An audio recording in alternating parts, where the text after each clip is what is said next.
Caitlyn Jenner honored with the Arthur Ashe Courage Award at the ESPYs.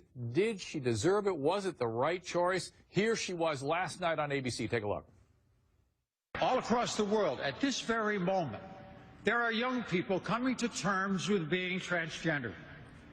They're learning that they're different, and they're trying to figure out how to handle that on top of every other problem that a teenager has. They're getting bullied.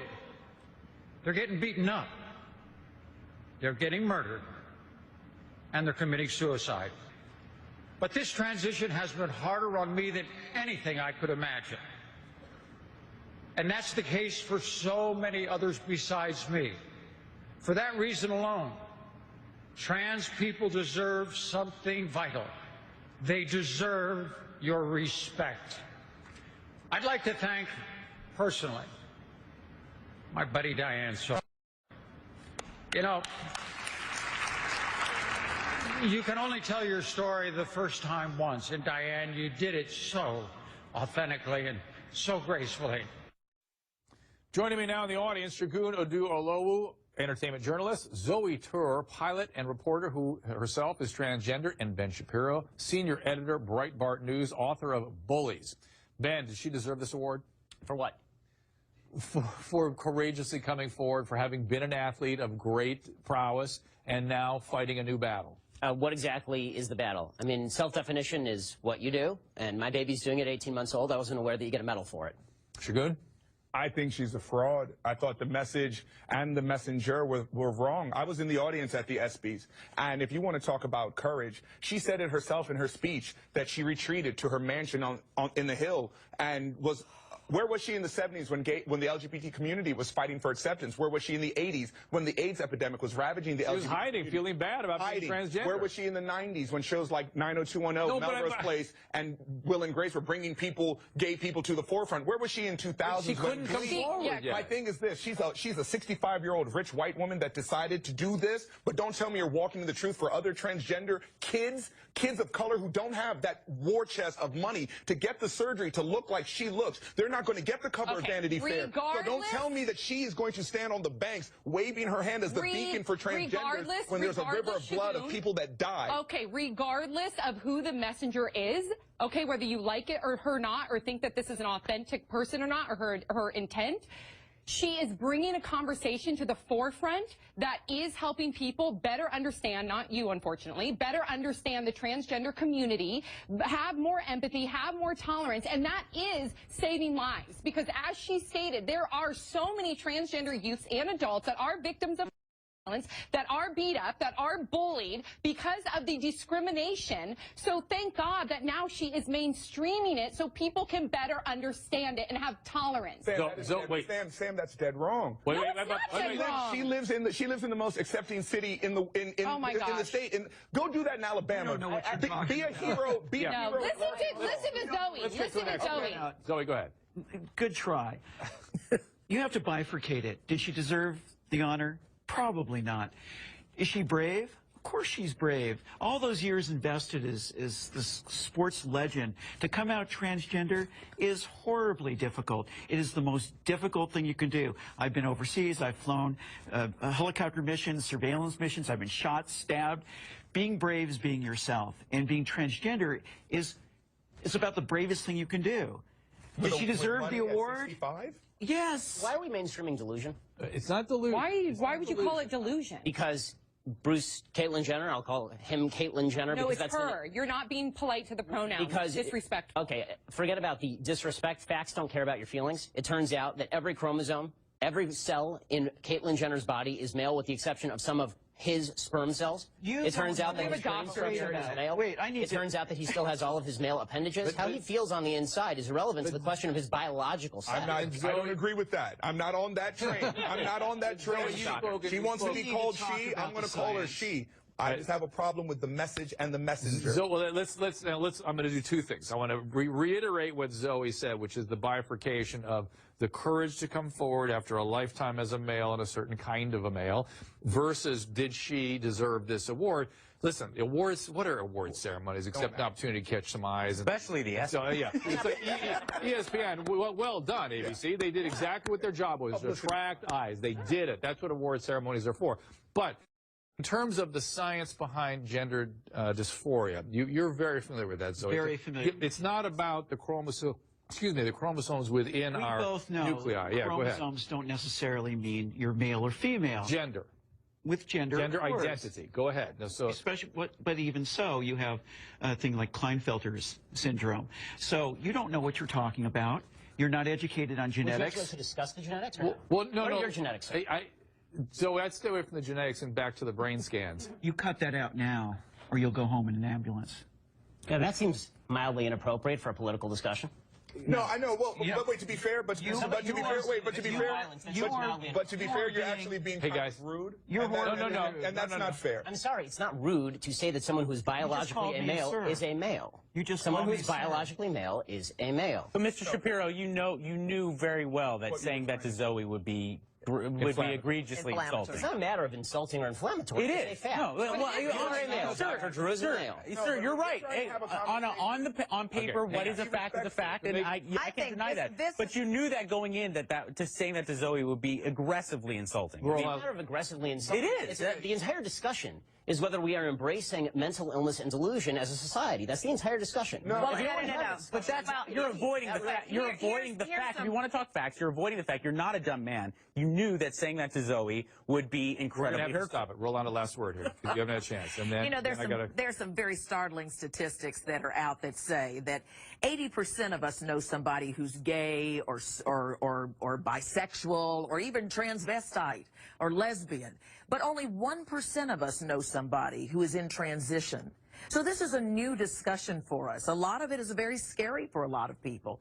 But that's, I think, whether we agree with the whole Caitlyn transition or not, the reality is that we are in a state as humanity right now where we need to exercise a little bit more tolerance. We need to understand the things that we don't understand a bit more. Instead of making inflammatory comments, maybe we have a little bit more tolerance. That's what I think the strength We'll keep this going. We'll keep it going, but later we're going to no aggression, no violence. We're going to Caitlyn Jenner. She was honored with the Arthur Ashe Courage Award last night at the ESPYs. There's speculation that the award was payback for having given Diane Sawyer her first interview with Jenner on ABC and ESPN, are part of the same corporation, of course, the Disney family. And ABC tells Los Angeles Times, quote, there is absolutely no connection between the interview and the award. There's simply no truth to that claim. Back with Sam, Rolanda, and Mike, and in the audience, Shagun, Zoe, and Ben. All right, so, Zoe, you're in that piece, you're saying it wasn't a transgender going at their own pace. It was a product rollout. What are the liabilities to the human being, Caitlyn Jenner, as a result of being a part of this product rollout? Well, you can't sustain that type of energy. You cannot sustain that type of fame. Things shift. You have to reinvent yourself. But I think at some point this comes crashing down because along with all this, adulation and hype, eventually you find out that you're really in an existential crisis because what's my life really going to be like? Will it be... You have to deal with people like this, the hatred, the people that, that come out against you and say... We're calling you delusional. It wasn't because it's hatred. Yeah, that's hatred. Okay. This is just somebody that's I don't hate you. I have sympathy for you. I feel terrible for you. No, you do hate. You're consumed with hatred. That is who you are. You're a little man. Do you know me? You're a little man. Actually, I do. Let's stick to the topic. Let's not these personal. But I mean, that's okay. He can be whatever he wants. But the point is... Right. That's what this is all about, isn't it? It is. It is. But there's ramifications for hate speech. But the point What are is those that... ramifications? Let me finish. Go ahead. Finish, Zoe. Little boy. Zoe. Okay. Zoe. So, I'm sorry. It's all everybody. Come on. Buttons are being pushed. Go ahead. The whole point is that Jenner this will come crashing down. Okay. Well, like in other reality shows, I saw a Facebook post where there was 30 reality shows that contestants or participants who had died within a year or two of their shows, and I was scrolling through that on Facebook. Something like 85% of them was suicide. Right. It's incredible. It's like kind of becoming the quarterback before you've ever even played football. Yeah. There's a definite kind of build up to getting that type of attention. Well, and now this too, in the face of all these tremendous changes in who this person is and their life and their lifestyle, and their family issues, all that is sort of now around this arousal of the. Caitlin's built for it. I really do. This is let's not forget, this is a world-class athlete who's dealt with pressure her entire life, who knows how to speak to herself and pump herself up, who knows the difference between perseverance more than any other person that's a non-athlete. I think that this is her mission in life. And if I could ask you, because I'm still harping on some of the things that you mentioned earlier. Back to Ben. To Ben, you come from, like, in your mind, a moralist, right? No, I come from a basic biological reality. But okay, it's not a moral thing. If somebody wants to mutilate their body, that's their choice. It's not mutilation, but can we just talk about cutting off testicles is mutilation? Can we talk about that's not actually what they do, though, right? Okay, hold up. They go inside out. Well, but they don't even know, most transgender don't have the genital reassignment. Most of them are not. Okay, Ben, can I finish real quick? Because this is important. Well, I want to let you piggyback on something. May I let you do that? Yes, you may. Because my blood is boiling. I know, and I'm going to give you a little more fuel. This is now, because Ben is part of a lot of people that have various kinds of feelings about this. This is what Zoe's talking about. Here's Peter Berg, best known for producing Friday Night Lights. He posted this picture on Instagram with the caption, quote, "One man traded 2 legs for the freedom of the other to trade 2 balls for 2 boobs. Yeah. Guess which man made the cover of Vanity Fair? It was praised for his courage by President Obama and is to be honored with the Arthur Ashe Courage Award by ESPN." That's similar stuff you're reacting to. First of all, of course, a wounded soldier deserves all the accolade and respect in the world. They save lives. Well, guess what? There's many different ways to save lives. I believe that Caitlyn Jenner bringing this conversation to the forefront is saving lives. And at the end of the day, can you look at the fact that more than 50% of transgender youth attempt suicide because of discrimination, because of shame? Does that try to alter the way that how you should project your thoughts? What if they're watching right now? What if there's a teen out watching right now that is struggling with who they are, living their truth? Let's talk about some of the biological facts for 1 second. No, I want you to answer me. What would you say to a teen right now that really believes 100%? Allow me to answer your question. I'm full of emotion right now because people die. I've noticed. Clearly, it doesn't bother you because you're sitting there stone-faced and cold-hearted. Of course it bothers me when people commit suicide, which is one of the reasons I don't believe that transgender surgery is the solution, considering that the suicide rate after transgender surgery is precisely the same as the suicide rate before transgender Yeah, because then technically they're not passing, and then they're open for more discrimination. Okay. The transgender suicide rate is approximately 0.8 in every 100. The only comparable suicide rate in human history of which I am aware is Jews living under Austrian and German rule during World War II.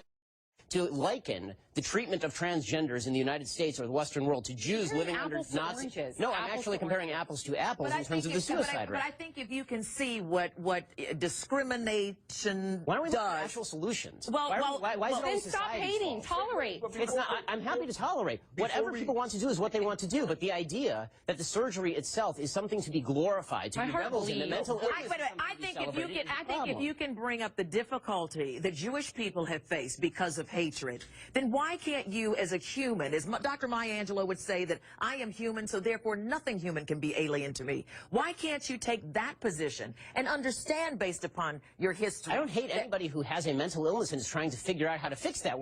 There might have been people who said... I'm not going to liken the treatments of Jews under Nazis. No, I think anytime a life is in trouble, we're all in trouble. We're all in trouble. The reason I brought that up is as a comparison of the treatments of the two and saying that the suicide rate is similar. So therefore, if the circumstances of the two are different, and the circumstances may not be different. If you have bullying, if you have murders, there is a genocide on transgender children right now. You gotta I think we are missing. I think we are going so far afield. As all people, we should be for inclusion. As a black person and as a Jewish person who knows what persecution is, we should all be for inclusion. No one is saying that we should not be for inclusion. At least I'm not. What I'm saying about this award is she does not Caitlyn Jenner does not walk in the shoes of those young transgender youth because they don't have the means that she has. So when we say that she's supposed, how she was as a teenager, But you cannot deny the fact that she gave hope to somebody out there. She gave them they may not have the $70,000 to have the surgery. They may not have a white gown and get to walk away with an SB. Guys, got to wrap it there. I got to wrap it there. Ben, let me just deal with your biological question, Sure. mental illness question. Let's say that transgender is a mental illness. How would you? What's the goal of treatment then? The goal of treatment would be to cure whatever. Can't cure it. It's not curable. Okay. Lots of illnesses are not curable. This one has to not be curable. What's alcoholism? Alcoholism, for instance. What's the goal? So the goal would be to allow people to live with it in an appropriate way. To flourish, right? To flourish. Not to require them to assign to one gender or another, but to flourish. Right. Without imposing on the rest of society a necessity for fictionalized thinking.